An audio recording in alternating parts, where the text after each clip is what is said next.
LKA stock viewers அனைவருக்கும் வணக்கம். அனைவருக்கும் இனிய கிறிஸ்துமஸ் தின நல்வாழ்த்துக்கள். எதிர்க்கட்சிகளுடைய தலைவர்களுடைய வயிற்றில் புளியை கரைக்கக்கூடிய அளவிற்கு பிரதமர் அவர்கள் மிகப்பெரிய ஒரு சம்பவத்தை செய்துள்ளார். இன்னைக்கு டெல்லியில் நடைபெற்ற கிறிஸ்துமஸ் தின விழாவில் பிரதமர் அவர்கள் கலந்து கொண்டுள்ளார். இந்திய நாட்டின் பிரதமர் அனைத்து மதத்தினருக்கும் அனைத்து ஜாதியினருக்கும் ஒரு தலைவர் என்பதை மீண்டும் ஒரு முறை நிரூபித்துள்ளார் பாரத பிரதமர் அவர்கள். இதைத்தான் நாங்கள் தமிழகத்தில் உள்ள தலைவர்கள் அனைவரிடமும் எதிர்பார்ப்பது இதுதான். அனைத்து மத விழாக்களையும் கொண்டாட வேண்டும், அனைத்து மத கடவுள்களையும் மதிக்க வேண்டும் என்றுதான் நாங்கள் விரும்புகிறோம். பாரதிய ஜனதா கட்சியின் விருப்பம் இதுதான்.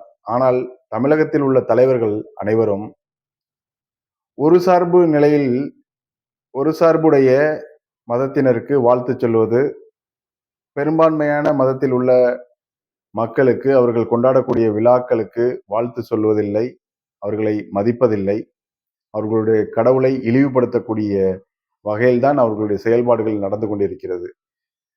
பிரதமர் அவர்களுடைய இந்த செயல்பாடு அனைத்து தலைவர்களுக்கும் ஒரு எடுத்துக்காட்டாக இருக்க வேண்டும் என்பதுதான் எங்களுடைய நிலை. நன்றி, வணக்கம்.